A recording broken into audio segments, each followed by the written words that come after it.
CTV News at 5 with Tony Ryma and Rick Wyman with weather. Good evening. Glad you decided to join us on this Thursday. Greater Sudbury police have seized fentanyl and arrested 2 men from the Greater Toronto area. It was part of an effort by the drug unit to arrest dealers bringing illicit drugs into the community. CTV's Alan Everson has more. Greater Sudbury police released this picture of 750 grams of fentanyl that was pre-weighed and pre-packaged. The drug seizure was part of Project Tilton, which was led by detectives with the Drug Enforcement Unit. Officers seized $75,000 worth of fentanyl, that is 750 grams, and potentially 7,500 lethal doses of fentanyl that were removed from our streets. Police arrested 2 men from the GTA after a high-risk vehicle stop on Highway 69 earlier this week.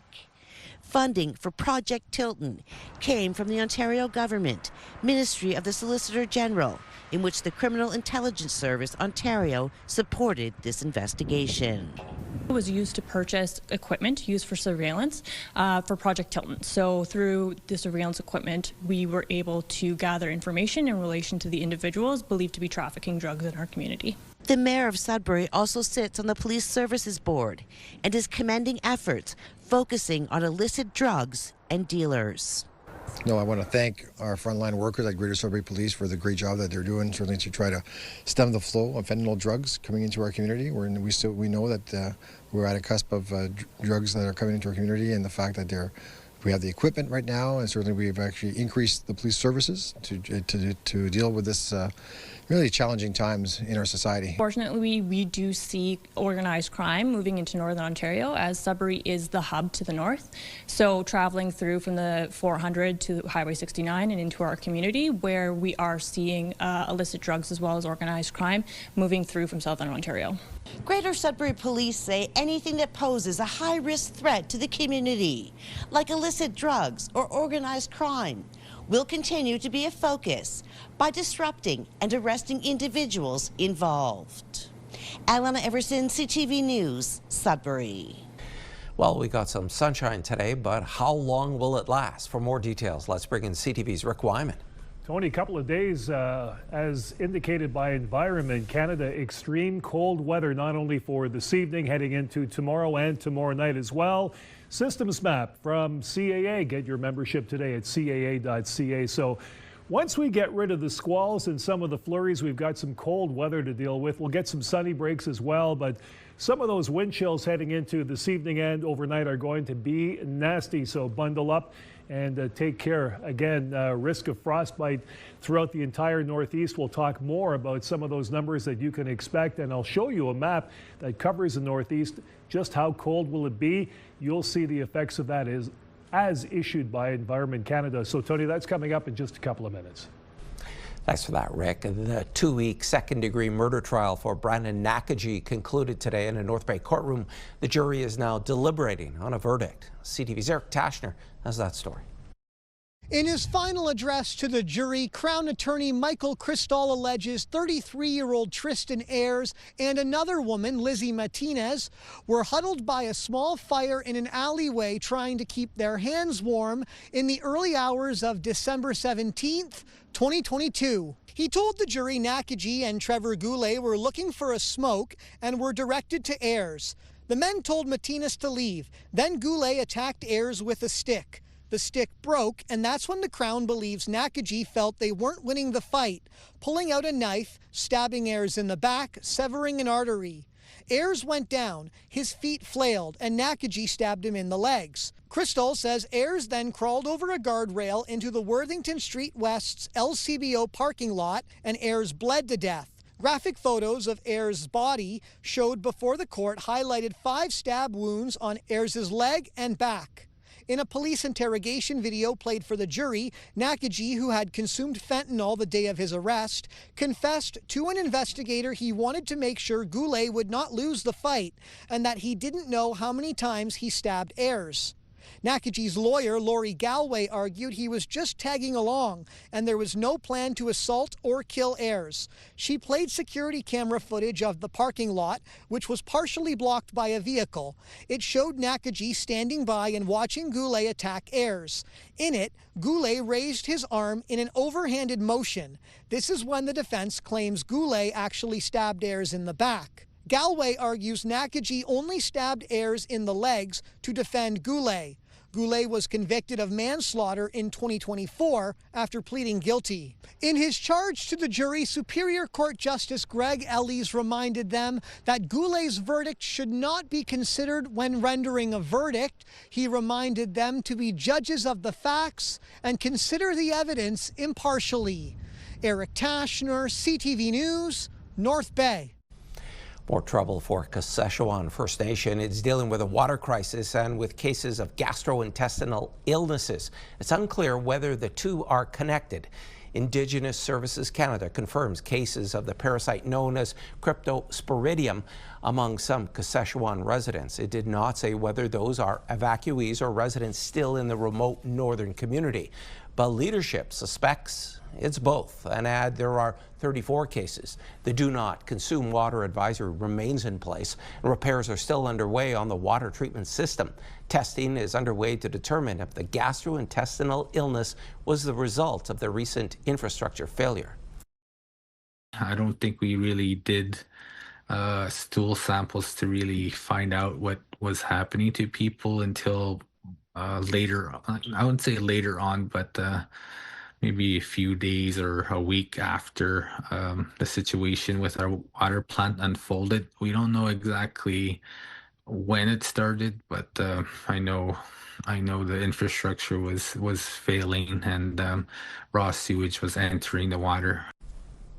About 460 residents remain in the community, and Wesley says about 60 will be evacuated to Cochrane and Tagamu First Nation this week. Others were evacuated to Timmins, Kapuskasing, Kingston, and Niagara Falls. It's time for a quick break. Coming up on CTV News at 5, Rick has your full weather forecast. First, though, we're off to Perry Sound. This live webcam is from Northern Creations, and it's a shot of the town dock. It's -7 degrees. We will return in just a few minutes. Fuel your Fridays with CTV and Pure Country. Enter online for a chance to win a $100 gas gift card. Fuel your Fridays. Powered by CAA. Life isn't one size fits all. Neither is CAA. Okay, I promised pictures. We've got pictures. This is the extreme cold alert as issued by Environment Canada. It doesn't really affect Sudbury, but very cold in Sudbury tonight and overnight. And of course, some other areas in the area not affected, but for the most part, take a look at the systems map right now. Wawa, Chapleau, Elliott Lake, Kirkland Lake, Timmins, Temiskaming Shores. You'll see some of the numbers momentarily as to what you could expect in terms of temperatures. The forecast radar as well. Flitting through Northeastern Ontario, not really worried about precipitation right now. We're more concerned about the temperatures. Let's have a look. Sudbury Nickel Belt, wind chill -37 for tomorrow, -22 your expected high. But again, some of the overnight lows are going to be nasty, -32 for tomorrow night. Saturday, some sunshine. Sunday, cloud cover, and Monday, chance of flurries on the warm-up. So we go from -22 to -12 by Monday, and -12 again on Tuesday with chance of flurries. So again, warmer temperatures, low pressure system, higher, well, at least some of the higher temperatures in terms of cold, and of course that high pressure system. That's pretty well the story all week. Sault Ste. Marie Algoma, wind chill, -32 for tomorrow. We've got a few flurries and some sunny breaks. More of the same on Saturday and Sunday. Monday, Tuesday, chance of flurries, warming up to -10 and -11 to kick off the week. Timmins, Cochrane, Kapuskasing, wind chill -36 for tomorrow. Some sunny skies on Saturday. Sun and cloud on Sunday and Monday, -16, -15, warming up. The chance of flurries come Tuesday at -16, your daytime high. Again, those overnight conditions, pretty cold. Temiskaming Shores and Kirkland Lake, wind chill -39 for tomorrow. Saturday, we have Mainly sunny skies, -21. Cloud cover Sunday, Monday, -18, -14, and warming up to -13 by next Tuesday with the chance of flurries. North Bay, West Nipissing, -34 wind chill for tomorrow. Some sunny skies on Saturday, -19, -16 Sunday with the cloud cover. Monday, Tuesday, chance of flurries both days, -12 and -11. Tony, brutally cold conditions for tonight with the wind chill tonight, heading into tomorrow and during the day, including tomorrow night. Then it starts to ease up by at least Saturday. Back to you. Thanks, Rick. Yes, bundle up. A grassroots movement in support of Highways 11 and 17 is gaining momentum. On Saturday, Northerners and their political leaders will be gathering simultaneously in several communities, rallying to make those highways safer. CTV's Lydia Chubak reports. Anyone who travels on Highways 11 and 17 know they're busy with commercial motor vehicles, and in winter, conditions can be hazardous. Driving on our highway is scary. It's like Russian roulette. That's Maryse Damour. She lives in Kapuskasing and works as a dog groomer. She says she's saddened by the number of collisions claiming people's lives and came up with the idea to rally for safer highways. I'm really not into like politics usually. But it's just, it's hurting a lot of people. And also, we also have to think of the truckers that get stuck on those highways. They don't want to come here. They hate our highway. That's highway for hell. This rally was organized to bring attention to the conditions on Highway 11, the number of accidents, the number of close calls. I don't know a family who hasn't had a driver with a close call or a close call themselves, or tragically have had much more serious things happen. The Northern Quarter Chamber of Commerce helped Damour to organize the rally in Kapuskasing. And so far, rallies are also set to take place in Hearst, Fauquier, Timiskaming Shores, and Cochrane. So this is necessary. It's necessary for folks who live on the highway here to be heard, first and foremost. It's necessary for them to be able to offload some of their concerns. And then it's necessary for us as the regional leaders to be very constructive with that and to work with the province and the folks who make those decisions to have meaningful change. Will they act? We might have to push harder, and we're certainly willing to. But will they take? They are taking notice. At Ontario's Rural Leaders Conference this week, the Premier said it's been disturbing to hear of all the accidents in Northern Ontario. So we're going to continue investing in rural roads and highways, investing like the North has never seen before. The rallies will take place simultaneously Saturday from 10 a.m. to noon. Lydia Chubak, CTV News, Timmins. Highway 144 was closed last night through the greater Sudbury community of Dowling after a crash. OPP say the collision was between one of their cruisers and a snowmobile. Our CTV camera capturing the snowmobile in the area which cruiser was hit is still unclear. No injuries were reported. Work is continuing on the connecting link in the city of Timmins. City officials posting this update and drone video to their Facebook page yesterday. According to the post, work on installing the water main at Lawrence Street is now complete. The area still needs asphalt, traffic poles at the Porcupine Mall entrance, and final site approval. The road is expected to be open sometime in February. It doesn't happen very often. Coming up on CTV News at 5, who knew that the new goaltender for the Sioux Greyhounds could score? We'll show you more next.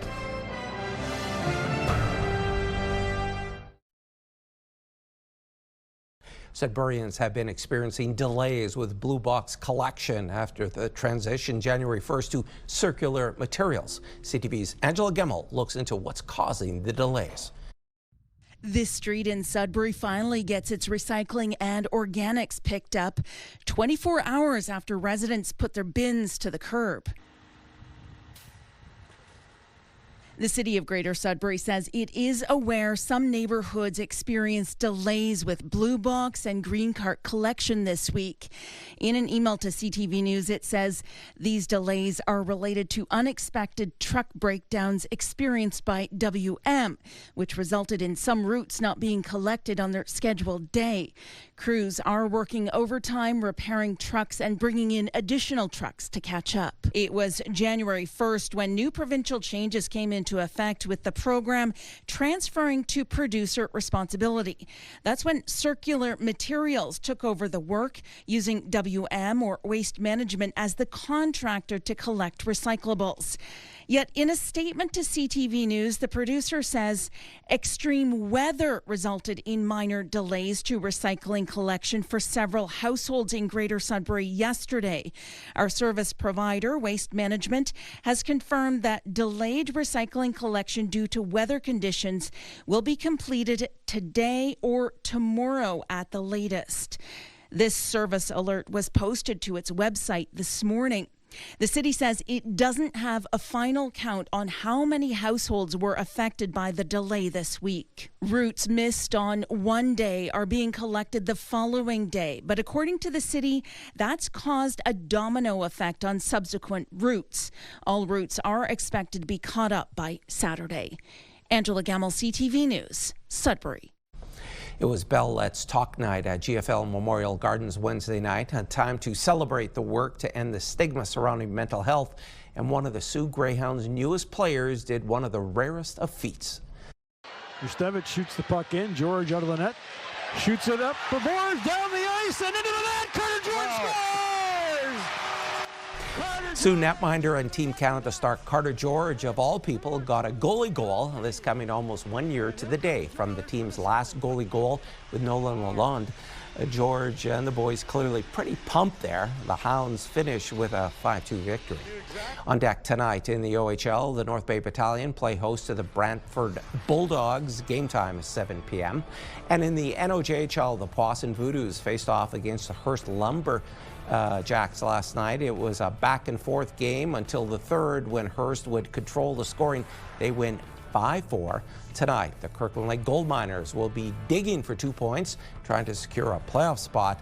It'll be no easy feat as they take on the Greater Sudbury Cubs at Countryside Arena. Puck drop is 7:10.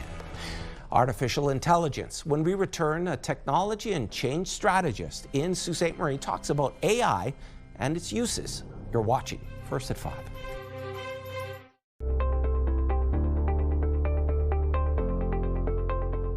Artificial intelligence is all around us, and on Saturday, the North Branch of the Sault Ste. Marie Public Library is holding an event, AI in Real Life, the invisible tech shaping your day. A technology and change strategist, Melissa Jakomek, is going to be presenting and leading the conversation, and she now joins us from Sault Ste. Marie. Hi there, Melissa. Hi, Tony. Give our viewers one or two real-world examples of artificial intelligence. Sure, no problem. So AI, it's really all around us already, even if we don't realize it. And there's some simple examples most of us interact with every day already. For example, if you shop online or if you use social media, you'll see things like products suggested for you or TV shows you may also like. That's AI in action. So it's learned from your profile, your searches, what you've watched or bought, and what people similar to you have also done. And then it recommends things that you'll like based on that. Another example is maps applications that people use when driving. So when a road turns orange or red on the app to show slow traffic, the app is actually using different pieces of information to predict that. It looks at speeds of vehicles around you, historical traffic patterns, times of day, weather, all of that. And it analyzes all that in real time to predict that the traffic is slowing down in that area. And what is AI good at or bad at? Yeah, that's a good question. So AI has several strengths and weaknesses, and it's important that we're aware of those to stay safe when we use it. So some of its strengths are it could save us time. So you could use it to help you write things quickly, summarize a whole bunch of information, or to organize information or find insights in it. It's really good at handling repetitive tasks. So it can take away some of that redundant day-to-day stuff that we don't really like doing. So we could spend our time on better value stuff. So it creates things instantly. So it could draft ideas, create images, create videos, and give you options in seconds. And it works around the clock. So unlike people who get tired from doing things repetitively, it doesn't. In terms of weaknesses, So it struggles with a few things. It could be confidently wrong. So it could give an answer even when it shouldn't. And those are called hallucinations, where it appears confident, but really it's wrong information. So we do have to look out for that. It also lacks real world context. So it doesn't necessarily know your situation or your company or the tone you want unless you tell it. And it also doesn't have common sense or feelings or emotions. So when it provides you answers, we have to keep that in mind and take things with a grain of salt. Melissa, thanks so much for your time. Really appreciate it. Thank you, Tony. Melissa Jakomek joined us from Sault Ste. Marie. And to see more of our Tech Talk segments, head to our website, CTV News Northern Ontario.ca. And our first community close-up takes us to Sudbury. The running community came together to raise money last night in hopes of renaming a prominent peak on the Lake Laurentian 10K loop. More than 200 tickets were sold for the event, which featured guest speaker Gary Cantrell, also known as Laz Lake, an endurance race designer and director. The event also recognized Northern running legend Vince Perdue, who co-founded the Sudbury Rocks Marathon. $25,000 was raised to rename the peak to Perdue Peak. Are you ready to push for better? The Canadian Mental Health Association Sudbury Manitoulin is part of the Push-Up Challenge. You're encouraged to do 2,000 push-ups in 23 days in February to remember and honor 2,000 lives lost to suicide each day worldwide. The Northern Lights have been beautiful this week. Charlene Daou on the West Bay of Lake Nipissing took this photograph. She says this brings a whole new meaning to light up the barbecue. Thanks so much for thinking of us, Charlene. And if you have any pictures, videos, or events you'd like us to showcase, you can email them to us at communitycloseup@bellmedia.ca. And finally, the stars of the popular Canadian hockey drama Heated Rivalry are headed to the Olympics. Hudson Williams and Connor Story will be among the torchbearers carrying the Olympic flame for the Milano Cortina Games in February. Williams plays Shane Hollander and Story plays Ilya Rozanov in the show. The characters are two of the best hockey players in the world and rivals on the ice who struggle to contain their feelings for each other off it. Crave is Bell Media's, by the way, streaming service. And there's more news for the North coming up at 6 o'clock. For now, continue watching as we hand things over to CTV National News.